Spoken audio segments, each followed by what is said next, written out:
À tous, c'est Lilipop pour une nouvelle vidéo. Du coup, aujourd'hui, la vidéo va parler de mon parcours, que ce soit scolaire et comment j'en suis arrivée jusqu'ici pour faire mes études en design de mode. Alors, pour commencer, je vais vous raconter un peu tout, on va dire, pourquoi j'en suis là, pourquoi je suis au Canada, tout ça.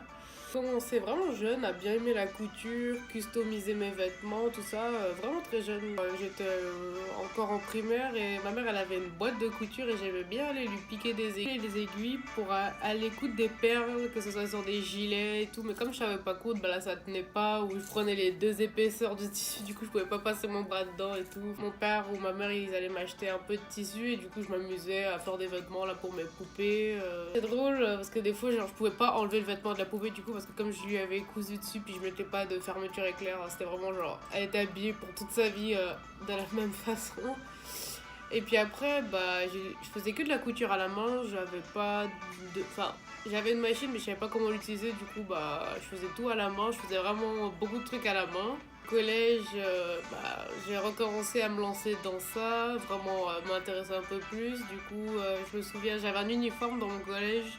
Le haut était vert et le bas était bleu. Et une fois, j'avais voulu me faire une jupe pour aller à l'école. Et dites-vous que j'ai juste pris un tissu, j'ai fait un tube et puis je l'ai cousu à la main. Je suis allée à l'école avec ça.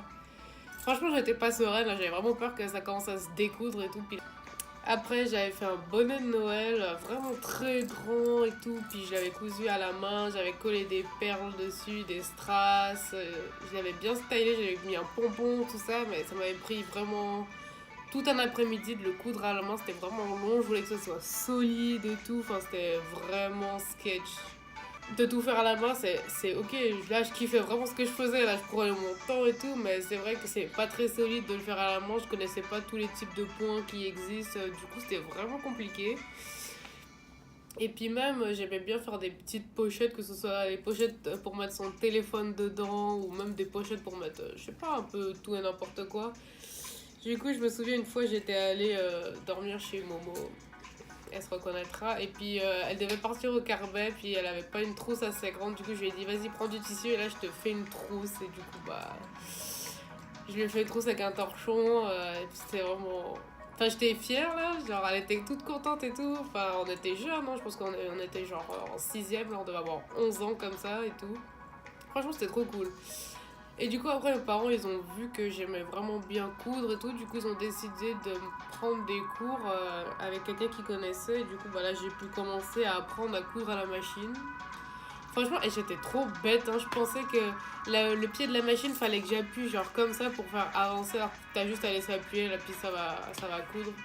Franchement, j'étais vraiment genre à la préhistoire, là où il fallait faire comme ça pour faire avancer la machine et tout. Après, du coup, j'ai pris quelques cours avec elle. C'est là que j'ai appris mes bases, on va dire, comment mettre la machine, utiliser une surjeteuse et tout. Après, là, les noms de machines que je vous dis, je vous les montrerai dans une prochaine vidéo. Parce qu'il y a différents types de machines pour coudre. Elles ont toutes des utilisations diverses et variées. Enfin, franchement, c'est dans une autre vidéo parce que c'est tout un autre sujet, ça. J'ai appris à faire des vêtements.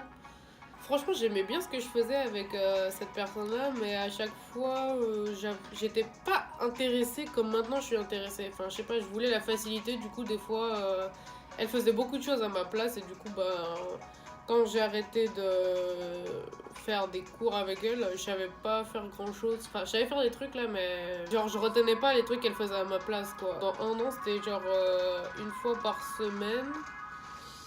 Et ouais, j'ai appris à faire plein de trucs, hein. J'ai fait des robes pour aller en cours, genre avec le haut bleu, enfin le haut vert et le bas bleu. J'ai fait des shorts, j'ai fait des robes, tout ça. Vraiment, c'était enrichissant. Puis elle m'avait laissé des instructions pour pouvoir le faire moi-même. Du coup, j'essayais chez moi de faire moi-même. Franchement, j'étais saoulée parce que à chaque fois, le résultat, il était pas comme je voulais. Je m'investissais pas du tout comme je m'investis aujourd'hui dans ce que je fais. Franchement, c'est pour ça qu'au bout d'un moment j'ai grave arrêté. Je laissais un peu tomber, genre pendant on va dire un an, je calculais plus trop ma machine. Du coup, après, on arrive fin troisième, début lycée, et là je recommence à avoir une révélation. Je recommence à regarder ma machine. et à reprendre du tissu. Et là, je sais pas, on dirait que j'ai glow up. Là, d'un coup, j'arrivais à faire des trucs grave beaux, grave propres, bien finis et tout. Parce que c'était ça mon problème, c'est que je faisais le truc et puis là, je faisais pas les finitions. Genre, par exemple, je faisais un pantalon, puis là, je faisais pas l'ourlet parce que j'avais trop la flemme. Genre, j'ai recommencé à coudre et puis là, j'ai fait un sac. Je devais aller faire un séjour aux îles du Salut en Guyane avec Momo encore.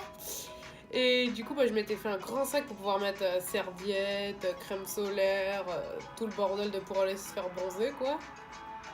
Et là, je l'avais grave bien fait. J'avais fait une seule fois un sac dans ma vie. Et là, franchement, j'étais saucée. J'étais en mode, oh mon dieu, je suis trop forte, genre. Et j'ai tellement galéré pour faire le sac parce que je faisais des calculs pour pouvoir faire la doublure, le fond de la doublure, le sac. Franchement, c'était trop drôle. Mais genre, c'est là que j'ai vu que j'aimais vraiment ça, développer un produit, le réaliser, puis en être fière de sortir avec. Alors, franchement, je sortais tout le temps avec. Même je l'ai encore aujourd'hui, enfin pas là ici, mais je l'ai encore aujourd'hui. Je pourrais vous le montrer un jour dans une vidéo de toutes les créations que j'ai pu faire. Franchement, j'étais tellement fière de l'avoir fait et tout. Du coup, bah, après, je me suis lancée, je commençais à faire de nouveaux trucs, j'ai commencé à essayer de faire de la lingerie. Franchement, mon best-seller, c'est vraiment la brassière en dentelle. Je pense que certains d'entre vous qui me regardent ont dû la voir. J'ai fait des vêtements, du coup, j'ai fait vraiment. Je m'impliquais beaucoup plus et je faisais beaucoup plus de freestyle aussi. Genre, par exemple, je pensais à un truc que j'aimerais bien voir, puis du coup, je le fais. Et plus je le faisais, plus je m'améliorais. Je regardais pas forcément sur internet comment faire. J'étais vraiment, on va dire, autodidacte à ce niveau-là parce que je voyais des trucs où je pensais à un truc et puis là, j'essayais de le penser à comment je pourrais le faire pour que ça rentre bien, que ce soit professionnel. Tout mon lycée s'est passé dans la couture. J'ai vraiment développé ça. Après, il y a des gens qui me demandaient de faire des choses pour eux. Ils ont été très satisfaits de mon travail. Franchement, avant de déménager, j'ai vraiment eu beaucoup de commandes. Les gens appréciaient vraiment le travail que j'avais, ils me recommandaient tout ça. Franchement, j'étais vraiment fière. Même moi, il y a des vêtements avant que je faisais, je me disais, je vais jamais sortir dans la rue avec, alors que maintenant, je sors avec, je suis trop contente et je fais même des photos sur Insta, je montre aux gens ce que je fais. Même ici, hein, genre je m'achète du tissu, je me dis, ah, je pourrais me faire un pull avec, puis là je me fais mon pull avec, franchement. Je me demandais qu'est-ce que je voulais faire plus tard. J'avais pas trop le goût de faire les filières normales, genre L, ES, scientifique, tout ça, parce que j'avais un bon niveau à l'école et les profs ils me disaient, oh, tu devrais faire S, tout ça, mais genre moi, ça m'intéressait vraiment pas. Je me voyais pas aller en prépa, faire ingénieur, malgré ce que je vais vous raconter après. Franchement, ça m'intéressait pas et tout. Je suis plutôt manuelle. Du coup, à un moment, je voulais grave me lancer dans l'esthétique parce que, genre, mes fossiles, je les mets moi-même. Enfin, mes extensions de cils, je les mets moi-même. Mes ongles, je les faisais du moins moi-même. Mes cheveux, je m'en suis toujours bien occupée moi-même. Je lisse les cheveux de mes amis, tout ça. Après, voilà, c'était des trucs basiques. Là, je fais pas de coloration, de trucs comme ça, mais j'aimais bien faire de l'esthétique et tout. Du coup, je me suis dit, ouais, ça serait trop bien. Quand j'étais en quatrième, j'étais là, ouais, ça serait trop bien que je sois prothésiste ongulaire. Ouais, tu vois, genre, j'étais pas encore retombée dans la couture, tout ça. Et après, bah, quand je me suis vraiment remis dans la couture, bah, j'ai décidé que je voulais vraiment faire des études dans ça et puis apprendre au maximum ce que je sais pas ou me perfectionner dans ce que je sais déjà. Quand je suis arrivée fin seconde, vous savez, quand on vous dit, oui, qu'est-ce que tu veux faire plus tard comme filière? Bah, moi, j'étais comme, ah ben, je sais pas trop, en fait, c'est un peu, moi, je veux faire couture, du coup, on fait comment? Du coup, bah après, j'ai regardé ce qui se proposait et tout. Je voulais pas aller de toute façon en filière générale, là, ça c'était genre inenvisageable pour moi. J'aurais pu, mais franchement, ça m'aurait grave pas intéressé. Du coup, bah je voulais aller en art appliqué, mais ça existait pas en Guyane. C'était que en France qu'il y avait ça.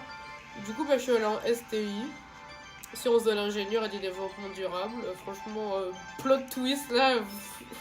C'est vraiment drôle, mais après ça m'a vraiment servi dans ce qu'on a fait parce que j'ai pris option e-tech, innovation technologique et conception.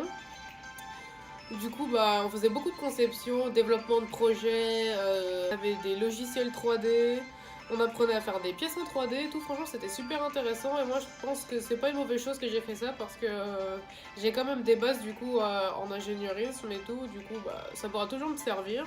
Et franchement, je me débrouillais quand même bien. ST, c'était vraiment une bonne option. Surtout qu'en première terminale, j'ai fait le design d'un robot de piscine. Vraiment cool d'avoir fait ce projet-là avec Brandon et Miguel. Et après, bah, du coup, les profs, franchement, ils étaient vraiment étonnés. Ils se disaient, mais qu'est-ce que tu fais là, quoi? Pourquoi tu fais un bac STI alors que tu vas aller en design de mode. Du coup, bah après Parcoursup, je pourrais pas vous dire que j'ai eu une expérience particulière avec parce que je me suis inscrite dessus parce qu'on m'a obligée de m'inscrire dessus. Mais j'avais projet parce que je voulais pas faire mes études en France. Parce que ça m'intéressait pas, la France franchement c'est pas un endroit qui m'intéresse. Je voulais vraiment voir ailleurs. Mais du coup je faisais mes demandes moi-même personnellement avec l'école que j'avais choisie au Canada, là, le collège La Salle. J'ai dû faire tout moi-même, que ce soit l'inscription, les démarches administratives. Après bah voilà, j'ai été acceptée, j'ai eu mon bac et puis je suis arrivée au Canada. Et j'ai fait mes études. Et j'ai commencé mes études en design de mode. J'ai fait mon premier semestre, ça s'est vraiment bien passé. Dans une prochaine vidéo, je vous présenterai les projets qu'on a réalisés.